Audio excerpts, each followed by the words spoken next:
La función judicial, que ciertamente no está en su mejor momento, fue declarada en estado de excepción por el presidente Rafael Correa.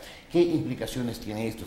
Hoy está en la República.es la doctora María Paula Romo, asambleísta y quien estuvo largo tiempo en la Comisión de Justicia. De Justicia, esa es la palabra.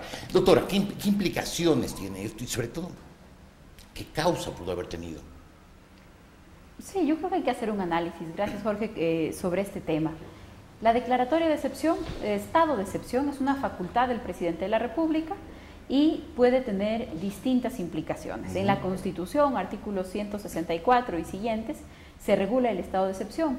Primero, habla de las causas. Dice, el estado de excepción se decreta frente a grave conmoción interna, amenaza o agresión externa. Hay una serie de causas que tienen que configurarse para que se justifique el estado de excepción. Ahí hay un primer análisis. ¿Existe una grave conmoción interna en la administración de justicia en el país?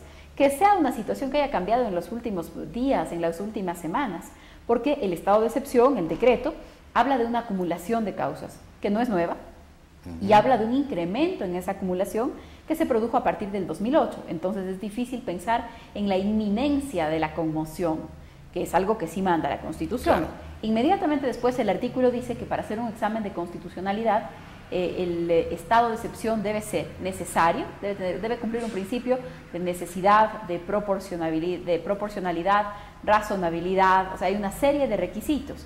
Y ahí es en donde yo creo que está la mejor o el mejor de los análisis que se debe hacer. ¿El estado de excepción era necesario? ¿Para qué? Finalmente, el Consejo de la Judicatura de Transición tiene facultades plenas, ha estado destituyendo funcionarios y ha estado nombrando funcionarios. Entonces claro, uno se pregunta, si se trata de destituir o nombrar jueces, ya lo han estado haciendo. No necesitaban el estado de excepción. ¿Para qué más podría ser?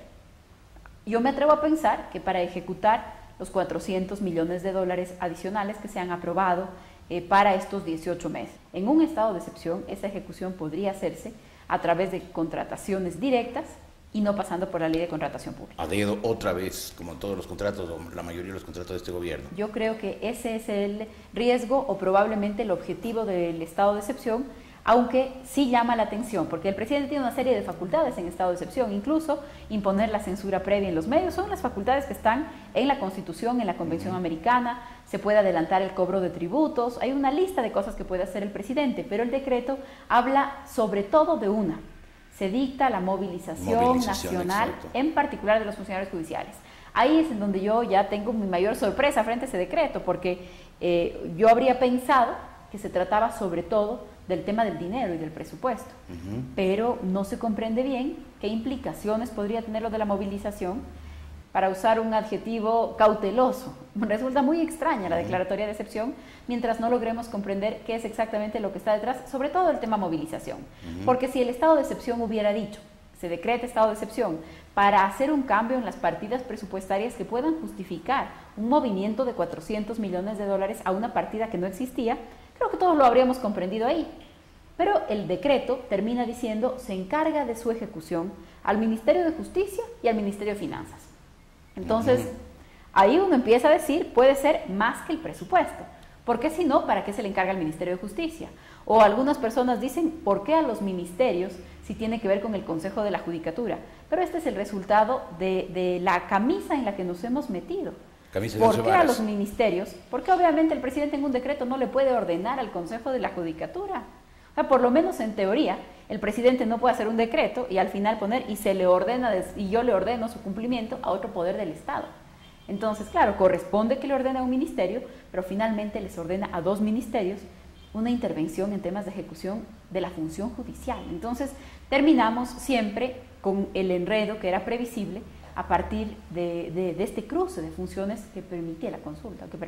Claro, o sea, usted por lo que me está diciendo tiene claro que no hay en el Ecuador ya división de poderes, que desde el Poder Ejecutivo, es decir, el gobierno, maneja todos los poderes del Estado.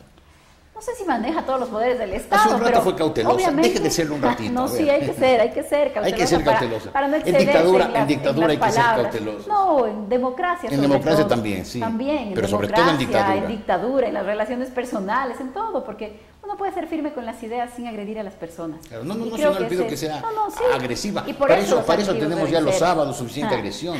Pero en este caso, por ejemplo, en el caso de la función judicial, Por supuesto que la autonomía es lo que está, no en entredicho, sino aniquilada. Aniquilada. Autorizado por la participación ciudadana y la decisión popular. Ese es el factor adicional que se debe considerar, porque el presidente siempre nos dirá, el país me autorizó o el pueblo me autorizó. Entonces creo que con esa salvedad, que tampoco resuelve nada, porque el resultado final es el mismo, el Poder Ejecutivo teniendo injerencia sobre la justicia. Lo que corresponde ahora es tener una firme vigilancia sobre los resultados de esa consulta, porque la consulta fue hace 5 meses y el presidente nos dijo que se iba a acabar la inseguridad y que se iban a resolver los asuntos de la justicia. Y el ingeniero Paulo Rodríguez dice, necesitamos la declaratoria de emergencia porque nos van a faltar los 18 meses. Entonces uno empieza a preguntarse si hubo un cronograma. Antes de ir a la consulta, ¿había una idea de lo que se quería hacer con la función judicial? Porque los 18 meses los propuso el presidente, entonces claro, el que debe haber analizado si era tiempo suficiente era el presidente de la República. Él podía haber puesto no 18 meses, sino 40, pero la decisión sobre el tiempo tenía que estar vinculada a un plan. Claro. Entonces no hubo plan, no hubo cronograma. ¿Para qué fue la consulta? Porque lo mismo que estamos discutiendo sobre el estado de excepción, ¿para qué se necesita? Es el debate sobre la consulta. ¿Se necesitaba consulta para nombrar nuevos jueces? No. Nadie se habría opuesto a eso. Claro. Hay mecanismos en el Código de la Función Judicial, concursos, partidas presupuestarias, había que otorgarlas. Es que lo que el presidente quería, y ese creo que es el plan que sí tenía muy claro, meterle la mano a la justicia. Sí, ahí a mí no me cabe para ninguna convertirse duda. En lo que fue el ingeniero Febres Cordero hace unos años. El dueño del país, porque es el dueño de los jueces, a quienes les ordena las sentencias y judicializa todo. Es que para eso era necesaria la consulta, porque para nombrar jueces no era necesaria, para modernizar, para digitalizar, para comprar computadoras, tampoco, eso no nos habríamos opuesto. Perdón, para intervenir en la justicia. Para meterle la mano. Sí, claro, para intervenir en la justicia. Que eso era lo que quería el presidente. Una tentación que ningún presidente ha resistido en los últimos 30 años. Algunos sí. Con diferentes mecanismos. El ingeniero Febres Cordero y el economista Correa, parecidísimos. ¿Y Gutiérrez? Sí, pero eso, él fue menos a largo plazo. Él quiso meter cambiar una corte porque tenía un pacto con Bucaram. En la época de la corte, de la Pichicorte, yo creo que sí es importante hacer memoria. El otro día vi una entrevista en la que el coronel Gutiérrez decía que él no quiso cambiar la corte, que no tuvo nada que ver, que él no estaba en el Congreso, ¿no? Exacto, se olvidó que él hizo la convocatoria extraordinaria, que él afirmó. Eso no hay que olvidarse, porque seguramente contra el presidente o el expresidente Gutiérrez hay que repetir, porque al Ecuador le va a salir muy caro. Porque en el mundo contemporáneo estas cosas no se pueden hacer impunemente. Y entonces, con el paso de los años, hoy la Comisión Interamericana de Derechos Humanos está llevando a la Corte el caso de la Pichicorte, a la Corte Interamericana. Y algún día me llevará a la Corte también. Algún día llevará a la Corte este proceso. Actual, claro. Y hay ya pronunciamientos de la Corte Interamericana que dicen que los principios de la democracia no se pueden saltar ni a través de consulta popular. Entonces, en algún momento... Pero ¿en qué momento, Jorge? Cuando una nueva generación gobierna este país. En 10 años, en 15 años. ¿Su generación, doctora? Probablemente mi generación o una generación todavía menor. Yo tengo 32 años. En 10 años voy a tener menos edad que la que el presidente tiene hoy. Entonces, claro, será seguramente mi generación, la que yo pertenezco, la que va a gobernar el país y va a tener que pagar esas indemnizaciones. Y nos van a salir carísimos esos excesos de hoy. No solamente que no hay que cometerlos, sino que hay que recordar para asignar las responsabilidades. Como nos van a salir carísimos los excesos con las compañías petroleras. Nos van a salir carísimas las indemnizaciones por el caso del Universo. Creo que si es que el presidente recibe esos 40 millones de daño moral, hay que empezar a hacer un fondo para el juez Paredes, porque el juez Paredes es contra el que algún día el Estado va a tener que repetir.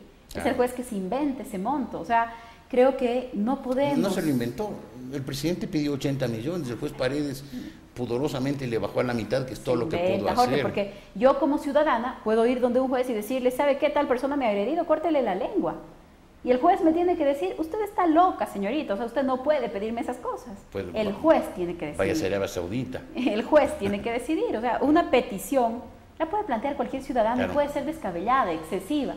El juez tiene responsabilidades y los jueces que hoy deciden, no importa si son removidos de su puesto, tienen que tomar las decisiones correctas porque con el paso de los años serán responsables y con el paso de los años no será el Consejo de la Judicatura de Transición el que resuelva sus responsabilidades, sino probablemente cortes internacionales inclusive. Claro. Muy bien, ¿qué hacemos los ecuatorianos frente a esta metida de mano tan brutal en la justicia? Un buen porcentaje de los ecuatorianos la autorizaron, Jorge. El resto, los que no estamos de acuerdo, los que la vemos ¿Usted con cree que preocupación, quienes la autorizaron sabían lo que estaba detrás? Sí. ¿O votaron sí porque el presidente les dijo, confíen en mí, que fue un poco el eslogan de campaña? Yo creo que hay muchos factores. Yo creo que hay un factor de confianza en el presidente. Yo creo que hay un factor de desesperación y angustia por los problemas que sí tiene la Administración de Justicia, que también son reales. Creo que ese factor también incide. ¿Qué hacemos el resto? Primero, aceptar que ese fue el resultado. Y yo creo que esperar estos 18 meses, pero no cruzados de brazos. Con estado de excepción o no, hay que mirar cómo se va a ejecutar ese presupuesto. ¿Quiénes van a ser los contratistas? ¿Quiénes van a ser los jueces contratados? ¿Cómo se elabora la base de datos? Hay 666 candidatos y candidatas a la Corte Nacional de Justicia. Para 22 cargos. Para 21 y suplentes. Claro. Hay 666. Y todos los ciudadanos podemos impugnar. Ya veremos si es que nos hacen caso en la impugnación. Yo también hice algunas impugnaciones para el concurso para fiscal. No me fue muy bien, no resultaron tan graves unas. En otras sí me dieron la razón. Pero ese es el papel que tenemos que cumplir. Es decir, poner sobre la mesa los temas, seguir diciendo las cosas y pensar en el mediano plazo, no perder la memoria, es decir, este juez que está puesto hoy, ¿qué es lo que va a decidir? ¿Quién lo puso? Porque en 18 meses el presidente, directamente, sin pretextos, sin excusas, nos va a tener que decir si funcionó o no esta transformación de todo el sistema judicial. Él va a decir que sí. Y tiene un aparato propagandístico tan grande que va a convencer a mucha gente que fue maravillosa esta intervención. Pero los ciudadanos lo vamos a poder sentir. Y además, Jorge, yo creo que con 400 millones de dólares, claro que se va a sentir la intervención. O sea, 400 millones de dólares se notan. En un año y medio vamos a ver nuevos edificios, vamos a ver nuevas computadoras, van a haber nuevos jueces nombrados. Y creo que sobre eso tampoco habrá que taparse los ojos.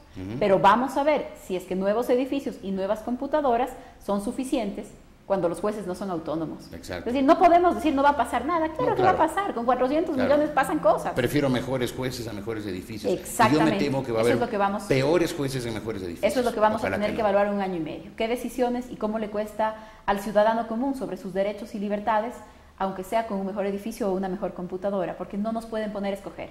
Necesitamos más jueces, mejores edificios, mejores computadoras, pero no a costa de que los jueces pierdan su autonomía. No digo que la hayan tenido mucho, pero si vamos a hacer una reforma o una transformación, eso es parte de lo que hay que conquistar, no solo los edificios. Claro, que las sentencias se dicten en derecho y no se dicten en política. Así es. Y que se dicten en las Cortes de Justicia, no en la Presidencia de la República. Jorge, y además esa es una garantía también para los políticos, porque si hoy hay un juez que permite que yo lo presione para dictar una sentencia o para salvarme, cuando yo mañana me vaya de la política, ese juez se va a dejar presionar del que viene mañana para dictar una sentencia contra mí. Quizás sus ex compañeros de Alianza País no han pensado en eso. Que el poder algún día se les acabará.